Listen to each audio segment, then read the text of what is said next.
All right, welcome everybody. Thanks for coming. What we're going to show you this morning is a demonstration on what this team here put together starting last year on the technologies that we have partnered with. We're no BCD, we're a solutions-based service company first. So we're not satisfied in just selling you a piece of hardware. There has to be more value to it, whether they need it today or they need it in the future. So what we're going to do is you're going to see a preliminary start. We have put together roadshows out there, so if you get an invite, please go ahead and accept it. We're going to be utilizing access facilities for that. And it's going to be a 9 to noon situation. We'll feed you lunch and then we'll be done. But it's a way that, my slogan is this: last year we put the technologies together, this year we deliver it. So we're going to start those. Our first one is in Dallas or Atlanta? Dallas. Okay, on June 6th. So anyway, so what we're going to show you is our cloud play, basically. Okay. Today I was telling some people, I was at a couple of shows a couple of weeks ago. I asked the integrators at those shows, are you starting to talk about the cloud? I would say 70% said yes. So that even got me more excited about what we're doing here at BCD with Wasabi and our target partners. So we're going to go through this. We're going to show you the cloud service team that manages all that data and that and gets it down to you. Then we're going to talk about the access to the cloud with our target partners. And then we're going to finish up with a special tool developed by Dell that we have enhanced at BCD called iDRAM. And we integrated that into the VMS platforms, which is significantly different than the way we used to do, and everybody else has to do it out there through their email servers. Okay, so we'll finish up on that. And this will be very formal. If you have any questions in the meantime, please stop us or save them for the end, and we'll be up here at the end to take questions and answers, okay? So welcome again. Smiley faces, it's great to be seen again. It's good to see people in person. So I'm going to turn this over to our Wasabi partners right here. Please make your introductions and do your thing. Thanks so much, Carl. Thank you everyone for being here. My name is Jocelyn Scribner. I'm the dedicated video surveillance resource on the Wasabi channel sales team, and I'm joined by my colleague Danny. I'm Danny Collins, Product Marketing Manager at Wasabi, so responsible for a lot of our content messaging around the surveillance space. And as Carl mentioned, today we're going to be discussing how customers can instantly access and affordably store their data in the Wasabi cloud. So for those of you who are not familiar with Wasabi, we are essentially low-cost, high-performance, secure cloud storage. It's one product with very simple, predictable, affordable pricing, and integrates really with any cloud storage application. So the founders of Wasabi are the gentleman you see right here. We actually were founded in 2017 by the founders of Carbonite, a very successful cloud backup company. So in 5 years, this Boston-based company has grown tremendously and garnered the attention and loyalty of over 35,000 customers and 10,000 partners globally. And we've really been expanding our global footprint quite a bit over the past 5 years. As you can see here, these are our current data centers. Most recently, we opened in Frankfurt, Germany, and Toronto, Canada, so we're really excited to be able to service customers all over the globe. As many of you know, managing storage growth for video surveillance data is becoming increasingly challenging due to the high-resolution video and growing retention periods. It's all driving greater demand for larger storage capacities. So Wasabi has a hybrid cloud storage model that really solves that problem. And Danny's going to dig into that a little bit further along with some of our value propositions. Thanks, Jess. Yeah, so this is where Wasabi fits into the whole surveillance space as far as an architecture goes. It's a hybrid cloud architecture. So you have your cameras capturing all your video. It goes into your recording server, and in that server you have your VMS and your Cloud Bridge software, which is Tiger Technologies Surveillance Bridge. And then from there it goes into Wasabi. Why is this important? Kind of like Jess was mentioning, a lot of storage challenges nowadays with video, right? So all these cameras are running different analytics, higher resolutions, higher frame rates. All this is creating a big storage burden for on-prem hardware. So having the ability to tier off that video and having a really flexible solution where you can set different policies through that Tiger software. So if it hits a certain capacity, if you wanted to sit on-prem for an hour, few days, couple of weeks, you have the flexibility to then automatically move it to the cloud, saving capacity on-prem. You also have the ability to use that as a backup, so you're able to make copies, a one-to-one copy through Tiger's disaster recovery feature. So in case of a cyber threat, ransomware attack, you're able to rehydrate all the video from the cloud instantly. It probably take a couple minutes to do that. So if lose a server in a disaster, or like I said, cyber threat, it's really important to have another copy in the cloud. So there's two different options that folks are using for this hybrid cloud architecture. But the flexibility within Wasabi is we can segment certain portions of Canvas as well, right? What's that? We can segment certain portions of Canvas, give Yep. everyone. Yep. The flexibility is incredible. Yeah, exactly. And it's an open architecture. It also gives the organizations the ability to scale, right? So now you can add those newer cameras, you can add those resolutions, and not to worry about the storage burden on the back end because you're just tearing off that video, saving that space. So it really goes back to the customer where they can really invest in that overall surveillance solution, saving money on what they would be spending on storage, and really bringing it back into that solution. Speaking of saving money. Yeah, so speaking of saving money, it's our biggest differentiator when it comes to our competitors in the space. So as you can see, Wasabi is $6 a terabyte per month. Why is that important? Because AWS is $23 a terabyte per month. So that's a big difference. On top of that, these cloud providers, they charge hidden costs, and not a lot of people realize that when they're signing up. So anytime you egress video back, you play that video back, you're being charged microcharges for it. But with surveillance, you're playing back that video a lot most of the time.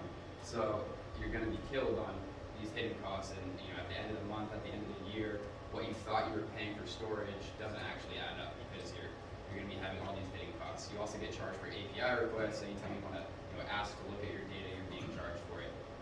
With Wasabi, you're just paying for storage capacity. It's just $6 a terabyte per month. There's no charge for egress and no charge for API requests. So anytime you're scrubbing that video back, when Bernard does a demo, you'll see coming out of Wasabi, you're not being charged for that. In an AWS, any little file that's coming out, you'll be charged for it. So with Wasabi's architecture, it's really compatible for the surveillance space. Danny Jaslin, I've been asked many times here yesterday, how do you do it so cheap?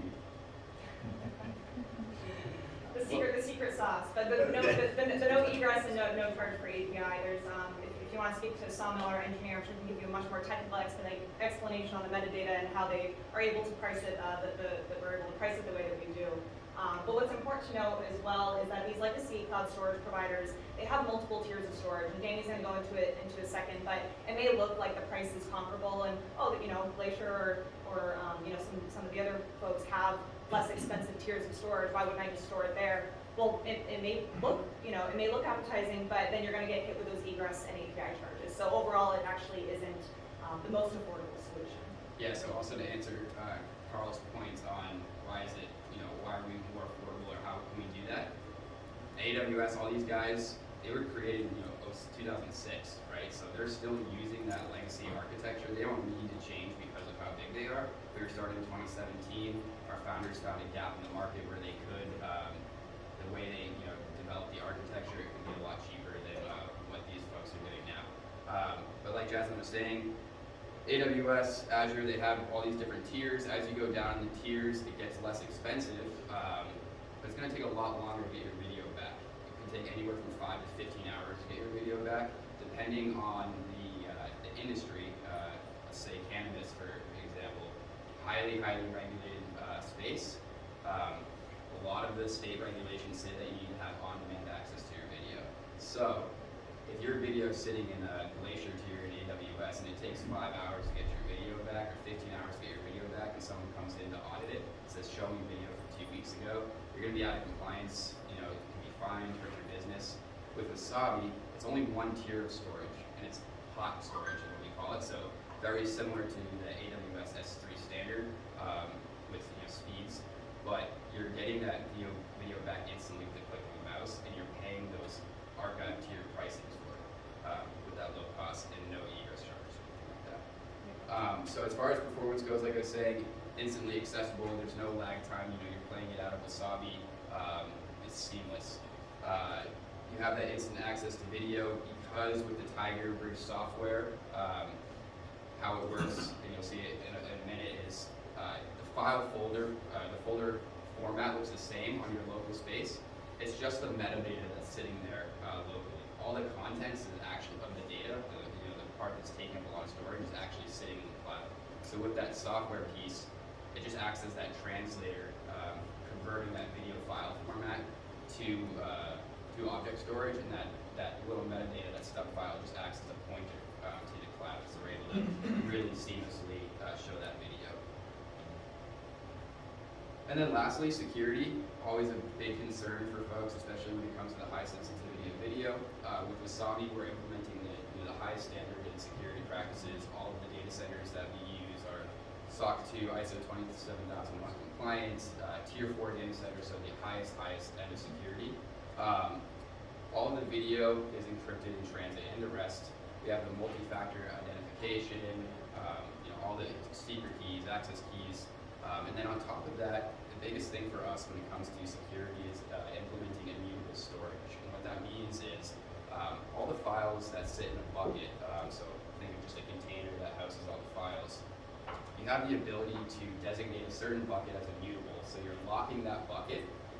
No one can delete files, you can maliciously delete or accidentally delete. You can't modify it in any way, so essentially you're watermarking that file. Very big for law enforcement customers, court cases. You're ensuring the chain of custody of evidence with these immutable buckets.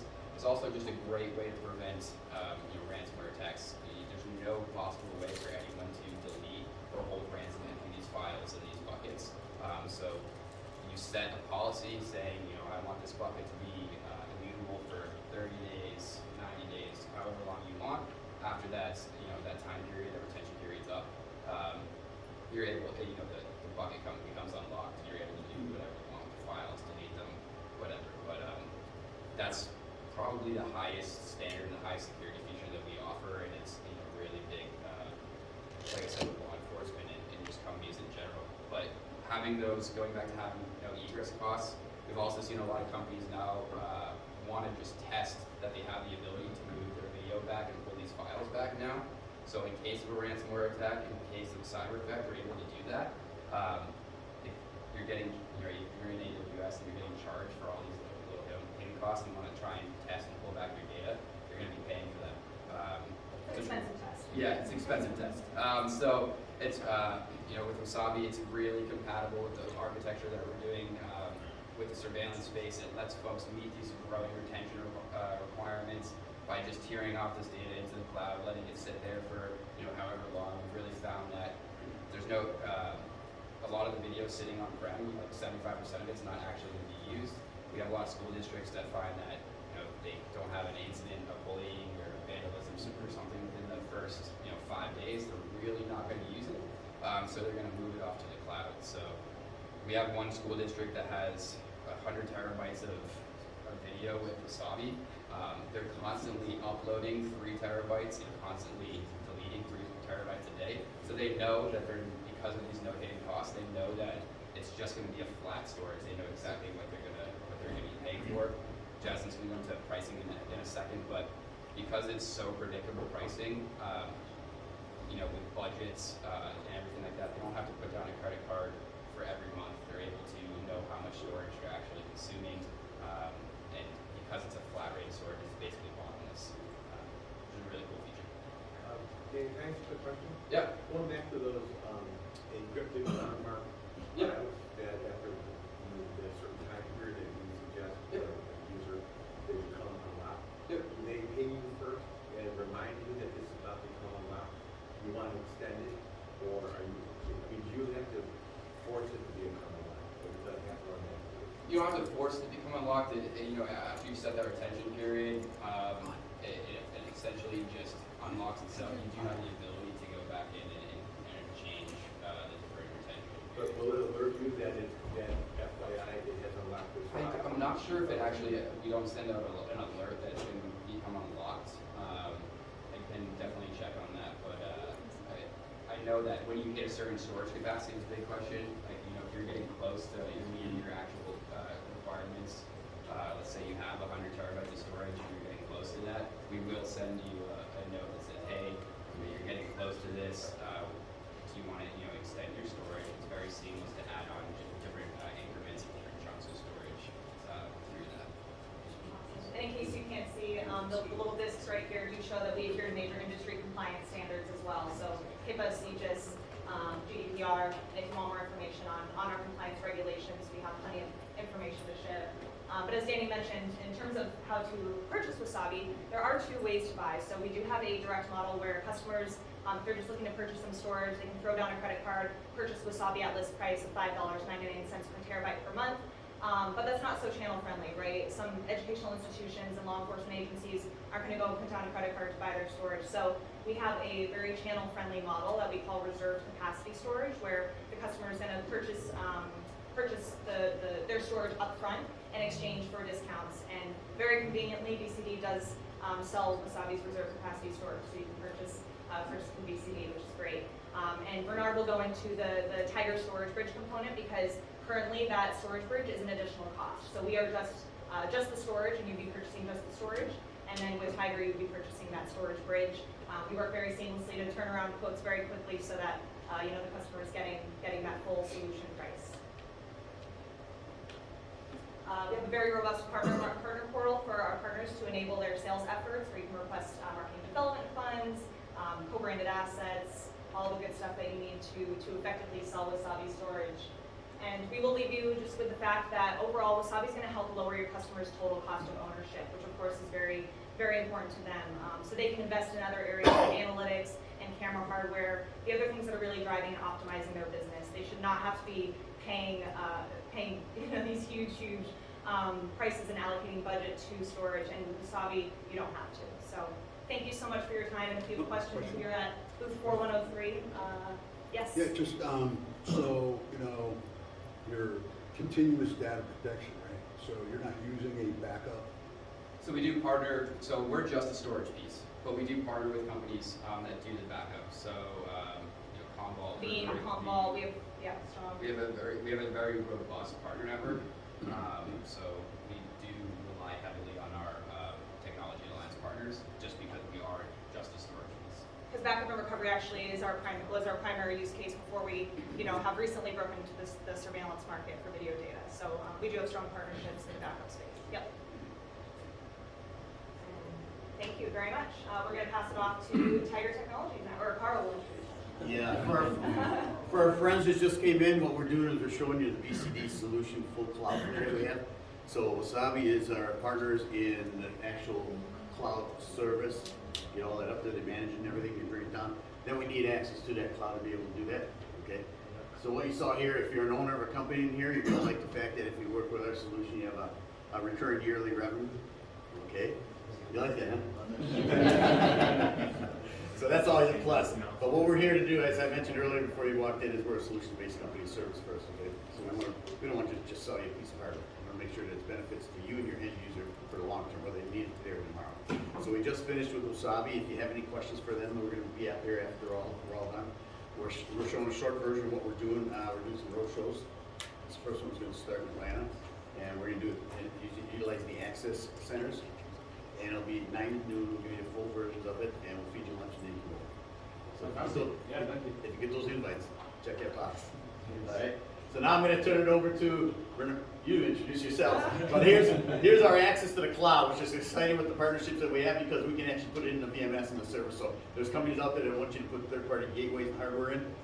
Not with BCD, not with Tiger, and not with Wasabi. Take it away. Thank you, Carl. Good morning, everyone. My name is Bernard Lamborel. I'm Senior Solution Engineer with Tiger Technology. We've been moving lots of data previously in broadcast, film, post-production for almost 20 years. So that's what we do, and we're really excited to be teaming up with BCD. Harmonized Bridge is our technology. It's basically integrated into the BCD hardware appliances, and we make that bridge between the appliance and the Wasabi cloud. So let me just explain very quickly what Harmonized Bridge is. And first, I'd just like to find out, has anyone tried to connect some VMS with the cloud yet? Good, okay. So some people, there are solutions out there. Some VMS may talk directly to the cloud, most VMS don't. We focus on those. You might have tried, Azure File Sync or AWS FSx, which are connectors to the cloud. but they're typically requiring an SMB connection. It's complicated, and it's not designed for streaming video. What we do is we specialize in looking at each of the VMSs, and we'll talk about that in a second. But Harmonized Bridge is just a software you can install on virtually any existing VMS. If you're not buying the BCD hardware, or if you have some BCD hardware, you can just add that software component. We attach to the file system, and we take like a stealth installation. There's no reboot.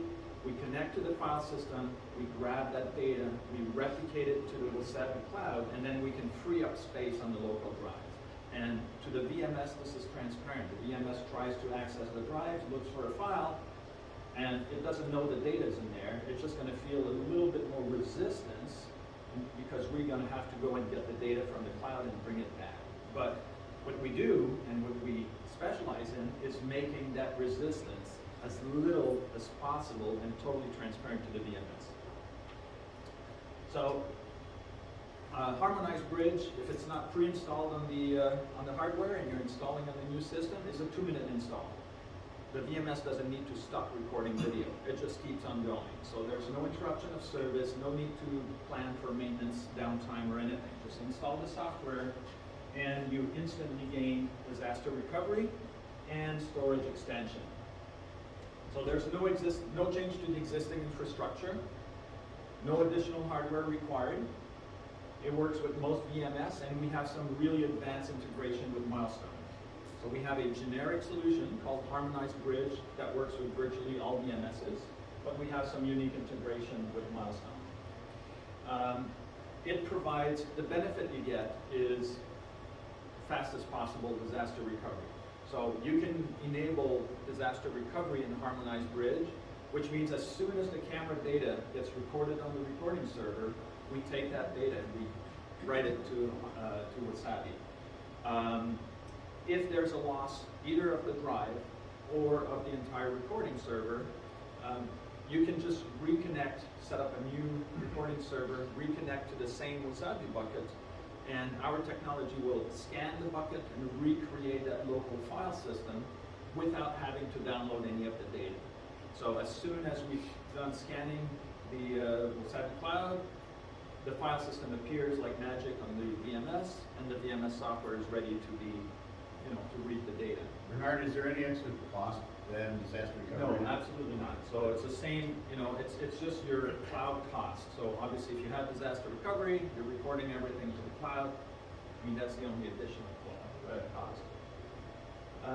The great thing is that we eliminate all the complexity associated with connecting to the cloud. You don't need VPN connection. You don't need a persistent connection to internet because you have local recording server. And your local recording server, even if your internet connection is not the greatest, it varies during the day or whatever, if it doesn't keep up, as long as on average it's capable of uploading all the data, there's no issue because the local recording server keeps recording, and as soon as we can, we pick it up. So if there's interruption of the internet service, as soon as it reappears, we pick it up from where we left it. But I have a quick question. Yes. On the chance that there is not a secondary server around to go reconnect, on the primary server, if there's a loss of power, Yep. the system automatically reroute those cams to the So that's a good question. So we're talking about high availability.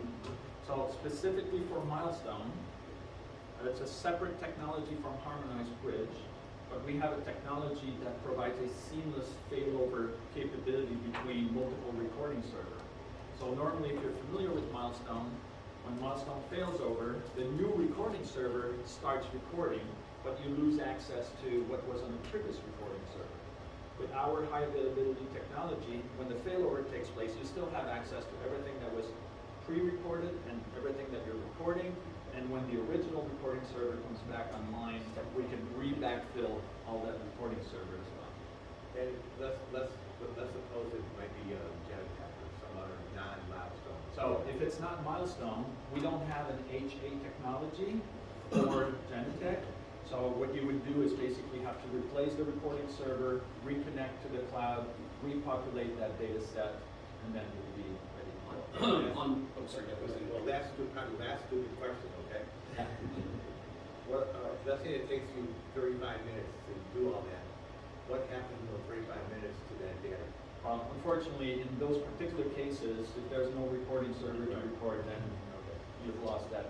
Bernard, on the Genetech side, if you set up the archive Archive. grooming, if you set up archive grooming, or if you set up a secondary stream, Recording server. you can have high availability through Tiger, Absolutely. which we've already tested. So Yes. just FYI. Good, yeah. So obviously, but that HA technology would be with the Genetech Correct. solution. But it utilizes the Tiger as that Yep. auxiliary. And that's part of our integration. Yep, Correct. absolutely. So, we support virtually all the VMSs. So we've analyzed the reading and writing pattern, and we also look at which type of files that the VMS wants to have on-prem all the time, like index files. So we only we replicate everything to the cloud so we can recover, but we only free up space using the camera data. So any other data that the VMS may want to keep stays there. And we also look at the reading and writing pattern, and we try to adjust our engine to provide the smoothest experience, because all the VMS don't necessarily have the same response and access. So we support all the cloud providers, whether they are in cloud providers, public cloud providers, but also some on-prem storage, on-prem object storage. We have installs with thousands of cameras, multiple airports, and all that. So the solution is extremely scalable. And as Jasleen and Danny pointed out, Wasabi is a great solution that is very popular because of the instant access. It's a fast technology, and it works really well with Tiger.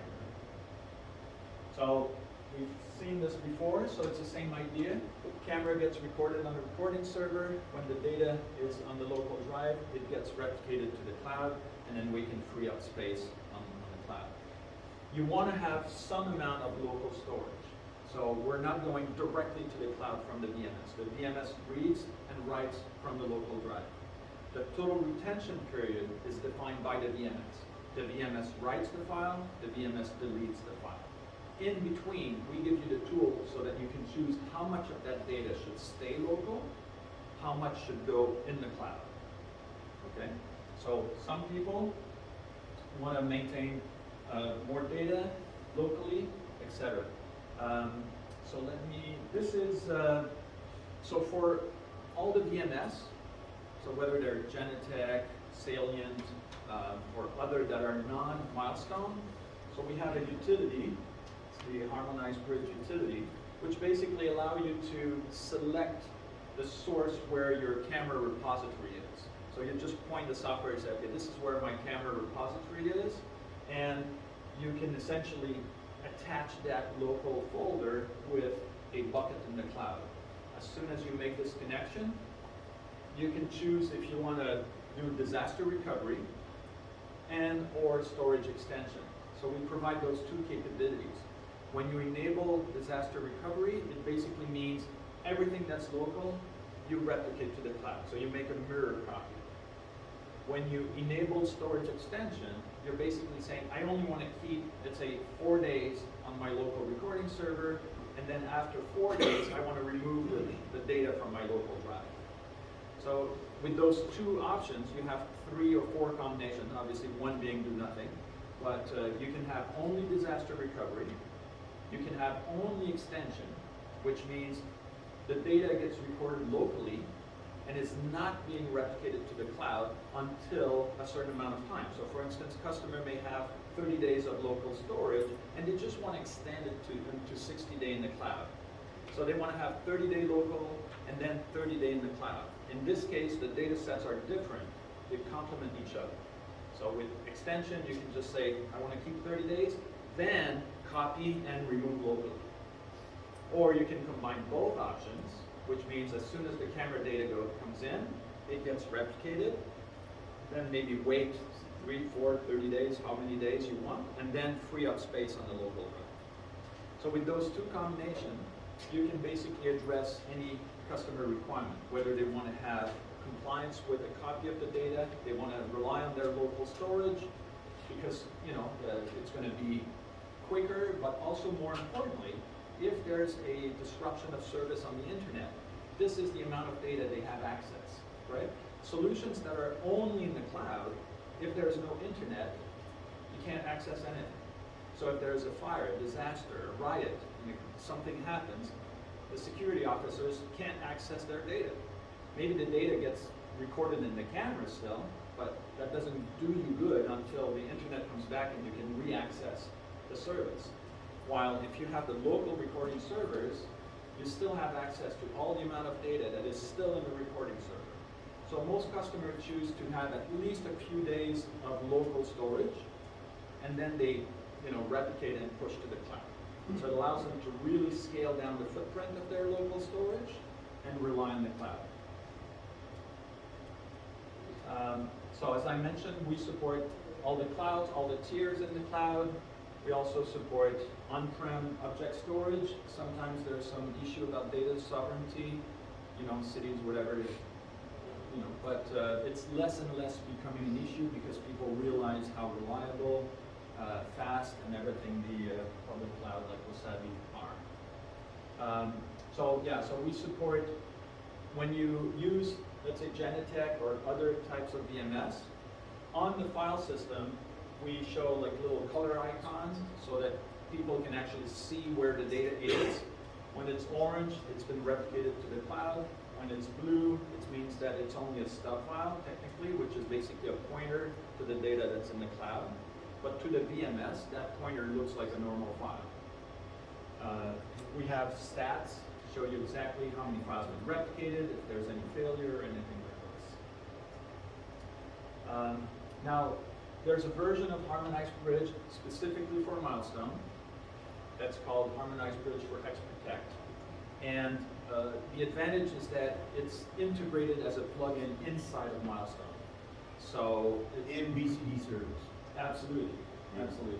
Okay, so if you get the BCD servers with Milestone, it's pre-installed. You have all you have to do is, I'm going to show you here. It shows up as a plugin inside. I don't know if you can see from there, but essentially there's a Harmonized Bridge plugin that shows up in the Milestone list, and that allows you to connect to the cloud.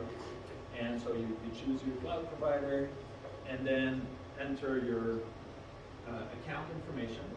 And as Danny explained, we use the S3 protocol, which means we use HTTPS. There's no need to set up VPN. There's no need to set up any kind of security. It's built into the HTTPS protocol. All the encryption takes place, so the data never leaves your facility unencrypted, and it lands safely in the account, in the Wasabi account. In Milestone, this is the interface where you choose how much data stays local. So you have your local storage. You decide, like in this case, we have 44% of the data that is local, and then we switch it to the Wasabi cloud after any data that's not been accessed for an hour, for instance. So you can choose how many, you can choose by the amount of, either by aging the file, so you can say, I want to wait a couple of hours, a couple of days, a couple of weeks on my local storage, or you can go by size. You may choose to have, let's say, a few terabytes on your local VMS, just enough, as I mentioned, to have some local buffer, and then say when it gets to 75% full, then free up space, make sure it never gets more than 70% full, so that if internet goes down, there's some extra buffer to continue recording before you start losing some camera data. And so that's the extension, and for the disaster recovery, essentially it's a similar process. Actually here it's not enabled, but we pick up the recording location in Milestone, so you just choose which recording location goes where. So you can choose certain set of cameras, certain resolution. Some customers that have limited upload bandwidth, they will choose the most critical cameras and they're going to replicate those to the cloud, and the other ones they're just going to keep local, for instance. So you have all that flexibility. I'm going to cancel this. And then from the player, okay, yeah, thank you. This one. So on the player, so we show on the timeline, you can see here, so we have color indicator, and I don't see the side here, but we have a legend. So you can actually, we show you on the milestone timeline the colors, so you can see green and orange. Green means that the data has been safely replicated to Wasabi, but it's still on your local recording server. When you go to the orange zone, so if I play or whatever, or if I scrub here, the data is basically recalled in real time, and it's streaming in real time from the cloud. So here I know the internet connection is pretty weak, but if you come to the milestone booth, you can see a live demo as well. But essentially, it's virtually seamless for the operators. Bernard, what's the process if it's not milestone? And do those colors change? The colors are the ones that I was showing here. So the colors only change on the file system. Okay. So because we don't have that tie-in into the VMS, the tie-in is done through the file system. So the file system is where we connect. So the VMS doesn't know we're running. It just reads and writes files, and we basically do the magic directly on the files. So but we're increasingly working with VMS partners that have an API that are interested in exposing this kind of information to make it more seamless to the operator. But the idea is that we want to make this seamless to the operator. So yeah, that's how things are working here. In terms of pricing, we have slightly different model, but it's similar. Oh, I need to go up. Okay, so, well, if you want to talk about pricing, come and see. We did say it was a short version from our Roadshow. Sorry. Good job. As I mentioned earlier, this is a shorter version from our Roadshow, so thank you for that, Bernard. So what you have seen now is you've seen the BCD cloud solution. Okay, we have our Wasabi partners for send all that data up there, and we have our Tiger to get all that to the cloud. Okay, so that's our, and when I talk to our customers, and I always like to ask, what today's environment is, you've all seen, right? Storage requirements are going longer. Doesn't matter what the vertical is. Number one, sometimes they don't want to buy all that extra hardware, although we'd like to sell it, right? And get that redundant hardware. But that may not be a solution for them. And the other question I'd like to ask is there anybody in here that your job is dependent on that video being there when you need it? Okay, with the disaster recovery and the services and everything that we have through Wasabi and Tiger and BCD on our servers, I think I can go home and sleep, or that lady can go home and sleep at night. Okay, so it's a good question to ask. Right? Now we're going to move on to something else. This is exciting. This is a Dell product built inside the servers, right, Alicia? It is called iDRAC, Integrated Dell Remote Access Controller. Anybody familiar with that?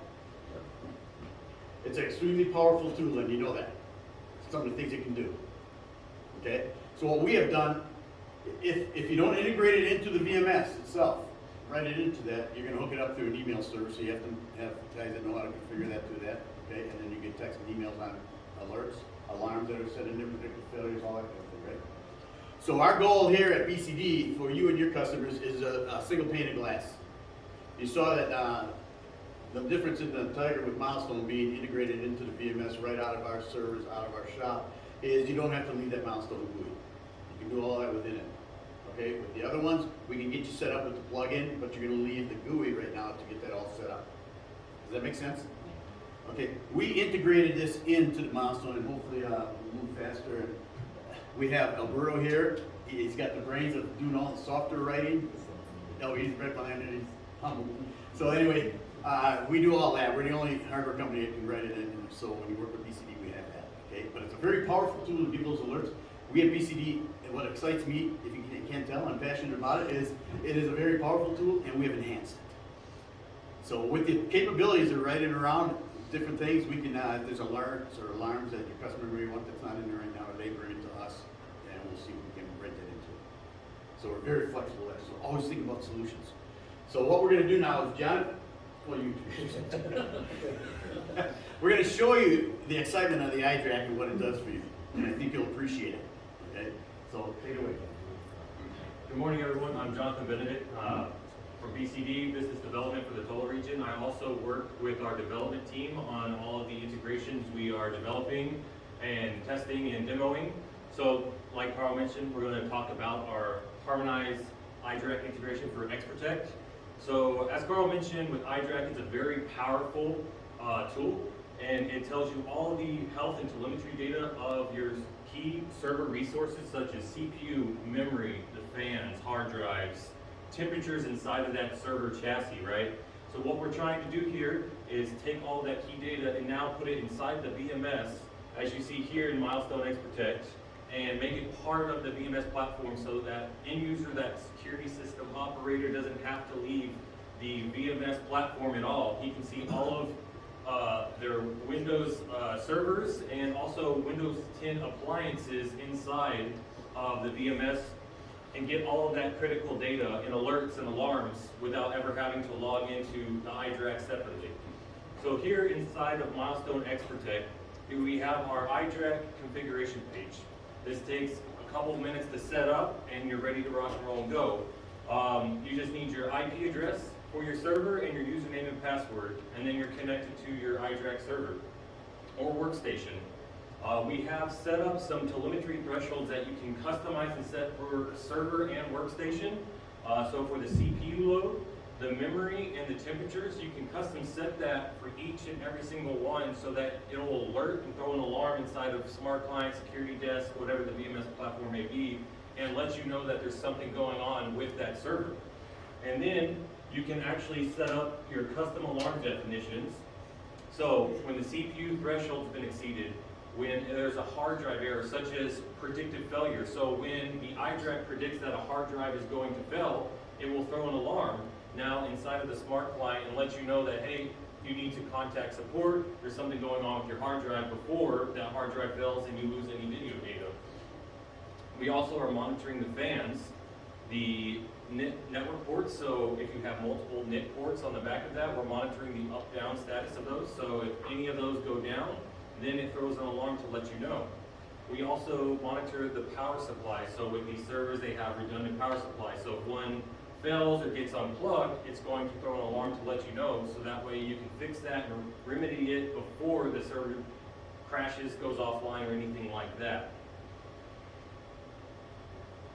With the integration, we also leverage some key action items as well. So the LED indicator. So if you have a data center, MPFs, IDFs, with racks and racks of servers, you want to make sure that you're working on the correct server. So what you can do is you can come into the integration and turn on that LED indicator, and then that way it'll start flashing on the front of that chassis and you know that you're working on the correct server so that you're not pulling hard drives from the wrong server, unplugging the wrong server. Then we also leverage the iDRAC's restart feature. And what that allows you to do is if a particular server is freezing, lagging, maybe the CPU's pegged and you can't RDP into it, you can actually come into the integration and hit restart and it will reboot that server for you so that you don't actually have to physically go to the server and try and reboot it yourself or RDP into it and do a restart. You can actually do that all from within the XProtect client. When we come over here to the Smart Client, now you can see what this data looks like in real time. So we have our iDRAC overview tree, so depending on if you have 1 server, 10 servers, 20, you can see all of that inside of the Smart Client with our graphs here. So we have the CPU monitoring tab, we have our memory tab, temperatures, so if you have dual CPUs, it's going to tell you the temperatures of both CPUs, the exhaust and inlet temperatures, and then all the fans installed on that particular server. Then we're monitoring the storage drive. So all the hard drives installed on that particular appliance, you're going to see listed here. And then if one's in a predictive failure mode, it's going to check that box and go into a warning status to let you know you need to check that out. Then we have our power supplies and then our NIC ports like I had mentioned. So here you can see that one of our NIC ports is down. It may be a little tough to see, but it's got a red amber LED on there. So if you have a security operations center, a giant 55-inch screen TV, and you have all your servers listed there, as soon as something goes wrong with one of those key components or resources, it's going to throw a red amber LED so that you know immediately something's going on with that server and you can check it out. So you're being proactive rather than reactive, you know, walking in and all of a sudden the server's crash, you don't know what's happened. Now the security operator knows exactly what component or resource is malfunctioning and can let the support team know. Then when we come over here to the alarm manager, you can actually use the smart map feature and custom map all your servers. So if you have a university, school district, your servers are spread out over a geographical region, you can actually set up the smart map with the integration and plug in all of your servers on that map. So as soon as an alarm fires, the security operator is going to get this map that pops up and tells them exactly where the server is located, the resource that's having an issue, and then you have the events listed down here so they know how many times that event's been firing, what's going on, and it just helps speed up the troubleshooting process so we can get that server fixed very quickly. And then going back over here to the live view, when a particular iDRAC has been disconnected, you're going to see on that second server the NIC's been unplugged, so it turns yellow. So when you have an issue with the iDRAC or the network ports, you're going to know immediately that failed to connect to the iDRAC or there's a network issue. So we have that all built into the VMS. We have this available for Genetec, Digiport, and Ponvo as well. And like I mentioned, we have the ability to pull in Windows 10 now into the VMS as well. So all your workstations or servers running Windows 10, we can get all of that WMI instrumentation data inside of the VMS. So now your entire VMS environment will be reporting directly into the VMS, and alarms will let you know what's going on with your environments. Did I hit everything, Carl? Almost. Like I mentioned, the restart button is very key. The virtual console also allows you inside of the iDRAC configuration page. With iDRAC Enterprise, you can actually bring up the virtual console feature. So now with all of your iDRAC Enterprise servers, you can actually bring up the virtual console inside of the VMS client. So this allows you to RDP into any of the Windows servers that you have and log in directly from the management client. If you don't need to use the virtual console, you can actually come in here and make any changes to the iDRAC without ever having to open up a separate Chrome tab or anything like that. So we're trying to make it that single pane of glass that Carl mentioned and bring all of those key critical resources into the VMS. All right. Hey Jonathan, on some of the other VMSs that we've done that integration for, that alarm actually pops up onto the client view, so you have the security desk. Correct, yes, correct. You get So, the actual alert. the actual what? The alert, you get the alert. that Yes, pops up. all the alerts show up in the security desk and smart client. They're going to, as soon as that alarm fires, that alert will show up to the operator end user and tell them exactly what's going on in all of the VMS appliances. Yeah, and the difference in that is with BCD video writing it into it, you do get it at that client desktop. If not, you're gonna have to depend on text and emails, okay? But this will pop up right there. It's gonna be really nice. So we wanted to incorporate the iDRAC into this presentation as well, because it is a powerful tool. A lot of integrators aren't even familiar with it, it's surprising to me. But we wanted to introduce that to them, and it's a very powerful tool. And as writing into it, it's a great part of this discussion here. As a full solution in that single pane of glass that BCD video continually works to do for you. So I have somebody familiar with the GUI on their VMS and have to leave that to manage their tools. Bring it all within that same GUI, they don't have to leave it. That's what we're working for every day. So with that being said, come on, folks. Does anybody have any? Does anybody have any questions for the team? So any software that's running, when I found this out, like for Qualcomm, they require pen testing on software on any server, penetration testing. Is there certificates that have been developed for, wouldn't be the cloud, because that's already off-site servers, but anything that's on their site, on any servers running resident? Alberto, do you want to speak to any of the penetration testing and cybersecurity hardening for the software? Any encryption? All passwords that we've incorporated in integrations are encrypted using the Argento encryption algorithm. For the certificates themselves, we don't include our own SSLs. We left that up to our clients to provide those, but we're using modern standards on all encryption communications. Any other questions? With that being said, on behalf of Wasabi, Tiger, and BCD, thank you so much for your time.